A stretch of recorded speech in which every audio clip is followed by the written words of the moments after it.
Good morning, students. I am Mrs. Navdeep Kaur, and we are doing Tradition and the Individual Talent by T.S. Eliot.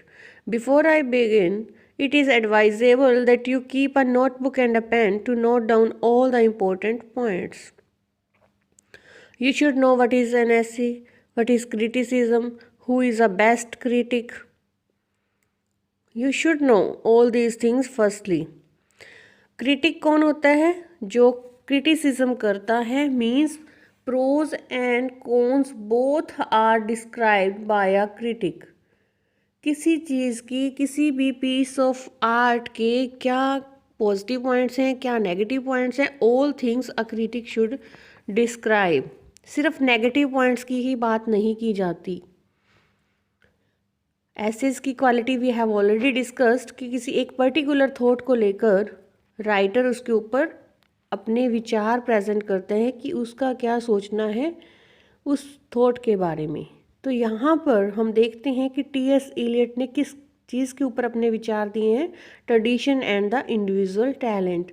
Tradition से उनका मतलब क्या है और individual talent से किस प्रकार एक पोएट को पोइट्री करनी चाहिए। Why has he written the essay, उनका मकसद क्या था, what does he want to clear to his reader कि if you want to be a great poet then you have to follow the particular rule to get famous rank among good writers।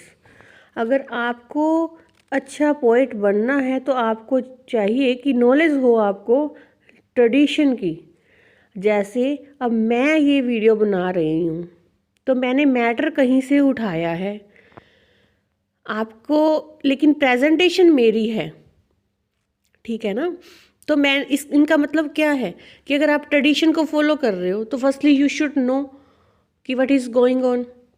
लिखा क्या है Elliott ने, तो different type of reading I have done firstly. फिर मैंने उसमें से cream निकाली, फिर उसमें मैंने अपने कंसेप्ट डाले, फिर उसको आपके सामने प्रेजेंट किया। इसका मतलब क्या हो गया कि हमने ट्रेडिशन से नॉलेज ली, जो बाकी जो भी पब्लिशर्स हैं, जो भी मैटर मुझे मिला उनसे मैंने नॉलेज ली, लेकिन जब प्रेजेंटेशन मैं करने लगी तो वो मेरी खुद की प्रेजेंटेशन थी। यही टी.एस. एलियट बता रहे हैं कि आपको पास्ट हिस्ट्री की नॉलेज हो कि राइटर्स ने क्या लिखा है। Firstly you should read all the writers. ये नहीं जो आपको अच्छे अच्छे लगते हैं वो आप पढ़ लो, उसके बाद आप छोड़ दो। मीन्स आप पहले हिस्ट्री की नॉलेज लो, हिस्ट्री को देखो, हिस्ट्री को जानो, पहचानो कि हिस्ट्री में आपकी पास हिस्ट्री में जो राइटर हुए हैं उन्होंने कैसा लिखा, क्यों लिखा, क्या पर्पस था, क्या टेक्निक्स उन्होंने यूज़ की, सबको आप पहले रीड करो। फिर आप जब कुछ लिखने लगते हो तो आप उनको फॉलो ज़रूर करो, लेकिन आप उनकी कॉपी मत करो। मीन्स आप ट्रेडिशन की नॉलेज होना ज़रूरी है।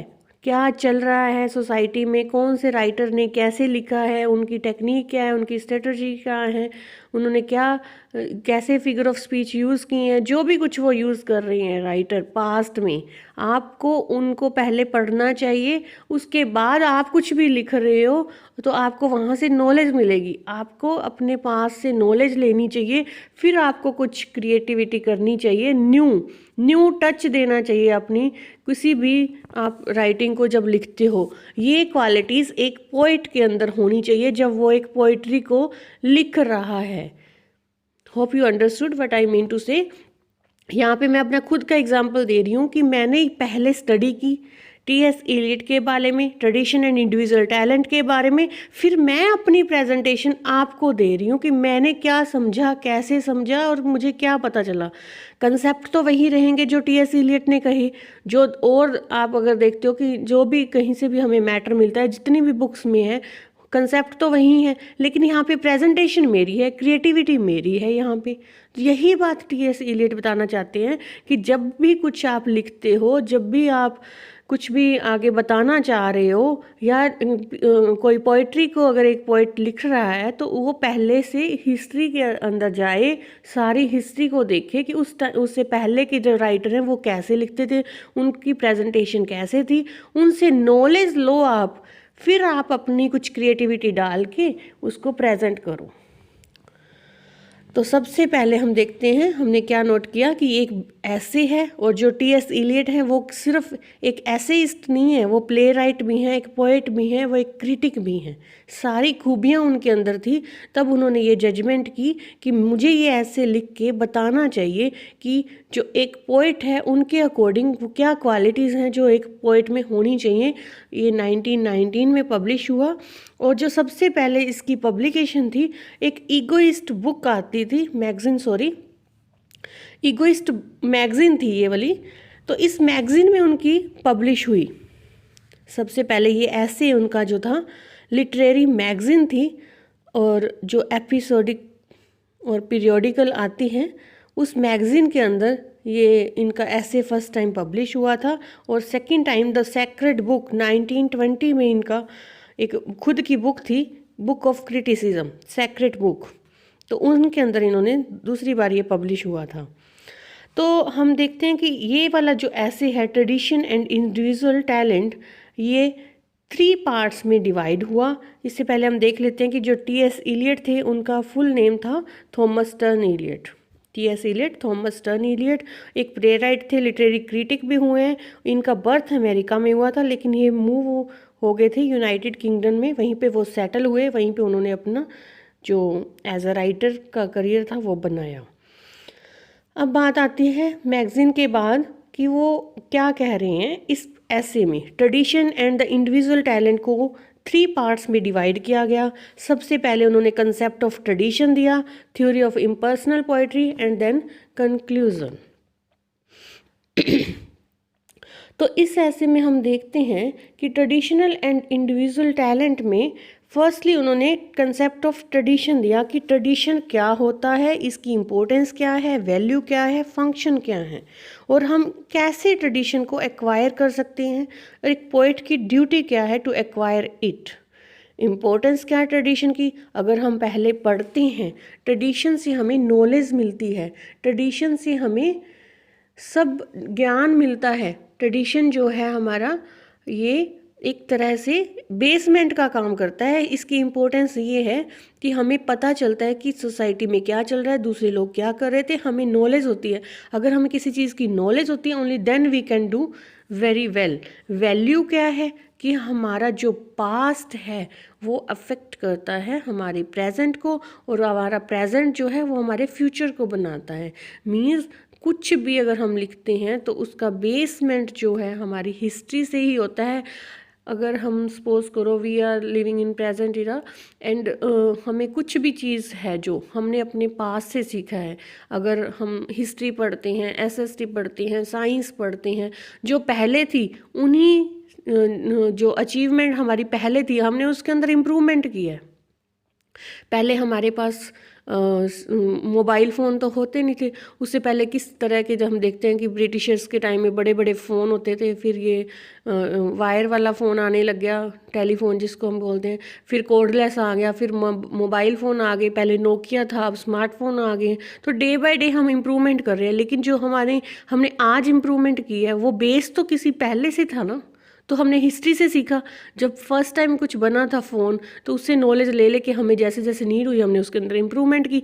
बस यही ये कहना चाहते हैं कि आप जब ट्रेडिशन को फॉलो करोगे तब आप आने वाले टाइम में, आज अगर हम कुछ लिख रहे हैं तो अगर हमने वर्ड्सवर्थ, शेक्सपियर, बाकी अच्छे अच्छे राइटर्स को अगर पढ़ा हुआ है तब हम आज अच्छे से पोइट्री कर सकते हैं। इनकी ये कहने का था कि अगर आप ट्रेडिशन को ध्यान में रखते हो, ट्रेडिशन का मतलब यहाँ पे उन्होंने कहा ये नहीं है कि just read out everything and then copy in your writing. No, आपने कॉपी नहीं करना। टी.एस. इलियट ने कहा है कि आप उस ट्रेडिशन को देखो, ध्यान से देखो, अच्छे से पढ़ो, पॉजिटिव वे में लो ट्रेडिशन को, कि हम कुछ सीखें नया, ये नहीं कॉपी कर दो। आप यहाँ पे एग्जांपल देती हूँ किसी मूवी का, आप मूवीज़ देखते हो, अगर हमने कोई एक मूवी देख ली और 1 मंथ के बाद एक मूवी और आ जाती है जो उसी की कॉपी पेस्ट करके वो दूसरे नेम से पब्लिश कर देता है, फिर एक मूवी आ जाती है, कोई और पब्लिशर है वो पब्लिश कर देता है उसको, तो इससे क्या होगा? आप देखने जाओगे दूसरी बार, तीसरी बार उसी मूवी को, जब आप कहोगे कि सेम सेम तो आ रही है तो फ़ायदा क्या है देखने का? इट मीन्स उसके अंदर कुछ क्रिएटिविटी होनी चाहिए, उसकी मेयर कॉपी ना हो वो। अगर कॉपी होगी तो रीडर पसंद नहीं करते। तो कंसेप्ट ऑफ ट्रेडिशन में we come to know the importance, value, function, ways to acquire it. Ways to acquire it का मतलब क्या होता है? We have to do labour to find main cream from the tradition. हमें एक इंसान को लेबर करनी पड़ती है, उसको एफर्ट्स करने पड़ते हैं, उसको उस ट्रेडिशन के अंदर से मेन कंसेप्ट निकालने के लिए उसको पहले एक रीडिंग देनी पड़ेगी। इतना वास्ट लिटरेचर पढ़ना पड़ेगा। ये नहीं है कि हमें जो अच्छा लगता है, इम्पोर्टेंट है, ओनली हम वही पढ़ लें और बाकी ना पढ़ें। पोइट्स ड्यूटी है इसको एक्वायर करने की। अगर वो poet is having good knowledge of past, he has red mini books, mini writer and deep knowledge है उसको, तभी वो ये कर सकता है। अब बारी आती है theory of impersonal poetry. Impersonal poetry means escapism from the emotion. Personal emotion से एस्केप होना चाहिए एक पोइट को। कैसे? हमारे जो, जैसे डेथ ऑफ द ऑथर में कहा था कि पर्सनल हमें इफेक्ट नहीं होना चाहिए उनसे कि उनकी पर्सनल लाइफ क्या थी। इन द सेम वे वो कहता है कि जो रीडर है उसको ओरिजिनल चीज़ मिलनी चाहिए, ना कि पर्सनल इमोशंस उस टाइम क्या थे जब एक पोइट लिख रहा था, उसके दिल में क्या चल रहा था। जैसे हम देखते हैं कि वर्ड्सवर्थ ने लिखा था पोइट्री, जब वो कर रहा है तो वो कह रहा है कि आपने भी पढ़ा होगा कि पोइट्री जब हमारी जो कहीं हमने कोई सीन देखा, फिर उसको मेमोराइज़ किया, रिकोलेक्ट ऑफ द सीन किया, फिर हमने कुछ दिल में जो आया उसमें से छांट के अच्छी अच्छी चीज़ें लिख दी। तो यहाँ पे पोइट के आ जाते हैं इमोशंस कि वो उस टाइम क्या सोच रहा था, क्या चल रहा था उसके माइंड में। लेकिन हमने ये नहीं करना। यहाँ पे वो क्रिटिसाइज़ कर रहा है वर्ड्सवर्थ को कि ये बात सही नहीं है। वो कहता है कि आपके इमोशन जो थे जब आप नाइटिंगेल लिख रहे हो, आपके दिल में बातें जो चल रही हैं, आपने उस इमोशन को ज़्यादा दिखाया है, ना कि नाइटिंगेल को। जब वो उस टाइम नाइटिंगेल के बारे में कम दिखाया, अपने इमोशंस के बारे में ज़्यादा दिखाया। यहाँ पे वो क्रिटिसाइज़ कर रहे हैं वर्ड्सवर्थ को। वर्ड्सवर्थ नहीं है, सॉरी, शायद कीट्स ने लिखा था ये, सॉरी, देख लेना। वर्ड ऑफ इम्पर्सनल पोइट्री में टी.एस. इलियट कह रहे हैं कि हमें पर्सनल नहीं होना अगर हम कुछ लिख रहे हैं। मीन्स जब भी आप कोई पोएम लिख रहे हो, एक पोइट का फ़र्ज़ बनता है कि वो अपने पर्सनल इमोशंस को, फीलिंग्स को एक साइड पे रखे, और जो बात वो कहना चाह रहा है पोइट्री में, जिस चीज़ पे, जिस टॉपिक की बात कर रहा है, सिर्फ उस टॉपिक से रिलेटेड चीज़ें ही रखे, अपने इमोशंस को नहीं बताना चाहिए। जैसे हम देखते हैं कि पोइट्स लिख देते हैं, जब उनका मूड अच्छा होता है तो वो देखकर खुश होते हैं नेचर को, या जैसे भी उन्होंने अपने इमोशंस को बताया कि हम कैसे हैं। तो ये अटैक है उन पोइट्स के ऊपर भी कि आप अपने इमोशंस को एक्सप्रेस मत कीजिए, आप सिर्फ उसी बात को लिखिए जो आप उस टॉपिक में बताना चाहते हो, जो आपकी पोएम है। यहाँ पे पर्सनल नहीं होना, वो कह रहे हैं कि अपने फीलिंग्स और इमोशंस को भी पर्सनल नहीं करना। अपने बातें आप बताओ, उसके अंदर जो आप पोइट्री लिख रहे हो उसमें अपनी खुद की क्रिएटिविटी हो, लेकिन क्या ना हो, आपके पर्सनल थॉट ना हो, आप इम्पर्सनल होकर पोइट्री लिखो। आपकी फीलिंग्स क्या आती है। यहाँ पे जैसे मैं एग्जांपल देती हूँ आपको, जब मैं वीडियो बना रही हूँ, सपोज करो मेरा मूड काफ़ी अच्छा है, तब मैं उसके अंदर आपको शो करूँ, या मैं काफ़ी खुश होकर वीडियो बना रही हूँ, काफ़ी अच्छा उसमें फीलिंग्स आए कि हाँ वाकई मैं बहुत अच्छी हूँ, और आपको ये एहसास हो कि हाँ जब मैं वीडियो बना रहे हैं तो वो काफ़ी खुश थे। लेकिन जब मेरा मूड ऑफ है तो मैं वीडियो भी वैसे ही बना रही हूँ, उसमें आपको टच दिख रहा है कि गुस्से में बना रहे हैं, ऐसे ही बोली जा रहे हैं फटाफट। तो इसका मतलब क्या है? तो मेरी फीलिंग्स, मेरे इमोशंस अगर वो अच्छी हैं या वो बुरे हैं, या गुस्से में हूँ या उसमें अच्छी टोन आ रही है, तो ये आना नहीं चाहिए। ये टी.एस. इलियट क्या कहते हैं कि आप, एक पोएट जब क्रिएटिविटी कर रहा है, अगर वो खुश है या कैसे है, तो इसका मकसद ये नहीं है कि आप जब भी कुछ लिख रहे हो तो आपने आपकी फीलिंग्स और इमोशंस उस पोइट्री को अफेक्ट करें। पोइटिक प्रोसेस जो उस टाइम चला आ रहा था रोमांटिसिज्म के टाइम, वो पोइट क्या करते थे कि अपनी फीलिंग्स को उसमें बता देते थे। नेचर में जब हम गए, हमें खुशी हुई, ऐसे हुआ, वो खुद खुश थे और उनको वो फीलिंग्स उन्होंने वो भी एक्सप्लेन कर दी साथ। तो यहाँ पे वो कहते हैं कि आप नेचर को डिस्क्राइब कर रहे हो तो नेचर को ही डिस्क्राइब करो, अपने इमोशंस को साइड पे रखो, ताकि जब रीडर पढ़े तो उसको उसका मेन मीनिंग पता चले जो पोइट्री का है, ना कि आपके इमोशंस का। तो ये होना चाहिए। उसके बाद वो कहते हैं कि एनालॉजी ऑफ कैटालिस्ट, इसमें इन्होंने एक एज ए साइंटिफिक वे से हमारे सामने एक प्रेजेंटेशन की है, जिसमें उन्होंने बताया कि ऑक्सीजन के अंदर अगर सल्फर डाइऑक्साइड मिलाया जाता है तो H2SO4 सल्फ्यूरिक एसिड बनता है। ध्यान से सुनिए इसको। उन्होंने एक स्टेटमेंट दी है, साइंस का केमिकल रिएक्शन की बात की है यहाँ पे अपनी बात को बताने के लिए। वो कहते हैं कि जब हम ऑक्सीजन और सल्फर डाइऑक्साइड को मिलाते हैं तो सल्फ्यूरिक एसिड बनता है। लेकिन ये सल्फ्यूरिक एसिड बनता कब है? प्लेटिनियम की प्रेजेंस के अंदर। प्लेटिनियम की प्रेजेंस होनी ज़रूरी है जब हम ये वाली रिएक्शन करवाते हैं, ऑक्सीजन को सल्फर डाइऑक्साइड के साथ मिलाते हैं, तभी सल्फ्यूरिक एसिड बनेगा अगर वहाँ पे प्लेटिनियम प्रेजेंस है। मीन्स क्या है प्लेटिनियम का? यहाँ पे उनका कहने का कि अगर प्लेटिनियम है, प्लेटिनियम की प्रेजेंस होनी ज़रूरी है, लेकिन प्लेटिनियम का कोई रोल तो नहीं है। प्लेटिनियम ना तो कहीं मिक्स हो रहा है ना कुछ हो रहा है, सिर्फ प्लेटिनियम की प्रेजेंस होनी ज़रूरी है। इन द सेम वे जब भी कोई राइटर, जब भी कोई पोएट है इमोशंस और फीलिंग्स को डालता है तो पोएम क्रिएट होती है। यहाँ पे वो कह रहे हैं कि पोएट की प्रेजेंस ज़रूरी है पोएट्री लिखने के लिए, लेकिन पोएट की प्रेजेंस वैसे ही है जैसे एक बाउल के अंदर हम कुछ इंग्रेडिएंट्स डालते हैं तो वो बाउल उस इंग्रेडिएंट्स को इकट्ठा करने का काम करता है, वो कुछ खुद तो नहीं उसके अंदर रिएक्शन कर रहा।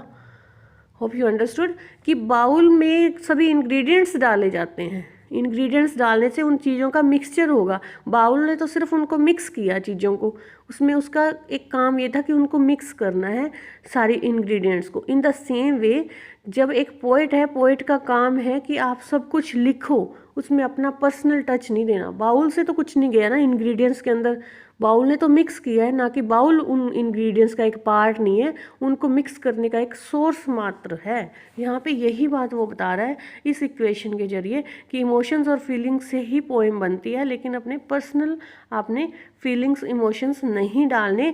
डीपर्सनलाइजेशन करने का मतलब ये है कि आपने पर्सनल नहीं होना। कंक्लूजन में फिर वही बात वो कहते हैं कि अगर इस तरह से अगर एक पोएट है कोई क्रिएटिविटी करता है तो वो एक अच्छा पोएट माना जाएगा। अगर आप एक अच्छा पोएट बनना चाहते हो तो आपके अंदर ये सभी फीचर होने चाहिए। ट्रेडिशन का जनरली मीनिंग ये लिया जाता था कॉपी करना, नकल करना, इमिटेशन करना, लेकिन वो कहते हैं कि नहीं, आप ट्रेडिशन को फॉलो करो, ट्रेडिशन से आप सीखो, ट्रेडिशन से आप नॉलेज लो। लेकिन कैसे नॉलेज लेनी है? आप ट्रेडिशन को रूल एंड रेगुलेशन के साथ फॉलो करते जाओ, उनसे नॉलेज लो और अपनी खुद का टच डालो, क्रिएटिविटी करो, उसके अंदर क्रिएटिविटी करके फिर आप प्रेजेंट करो अपनी पोएम को। जो पोएम है वो ट्रेडिशन को कॉपी करना नहीं सिखाती कि आपने किसी और राइटर की जस्ट कॉपी पेस्ट करके अपना नाम देके लिख दिया। नो, अगर आप कुछ लिखना चाहते हो तो अपनी खुद की क्रिएटिविटी आपके पास होनी चाहिए। एलिमेंट्स आप लिटरेरी वो ले सकते हो ट्रेडिशन से, कुछ मैटर आप ट्रेडिशन से ले सकते हो, थॉट ले सकते हो, कुछ भी ले सकते हो। आपको अगर नॉलेज है तभी आप वो चीज़ें ले सकते हो, उसके लिए आपको काफ़ी एफर्ट्स करने पड़ेंगे। आपको वास्ट नॉलेज होनी चाहिए, पूरा लिटरेचर पहले पढ़ो फिर आप कुछ क्रिएटिविटी करो। ये नहीं कि आपके दिल में जो आया आपने लिख दिया। इस ऐसे में इन्हीं 3 पार्ट्स में एक छोटा सा ऐसे है जिसमें उन्होंने ट्रेडिशन की और इंडिविजुअल टैलेंट की बात की है। हर इंसान में जो इंडिविजुअल टैलेंट होता है उसको आप देखो, उसको आप पहचानो, नॉलेज होगी तभी आप अपने टैलेंट को बाहर लेके आ सकते हो। तो इसी के साथ ये ऐसे को हम सम अप करते हैं। Thank you.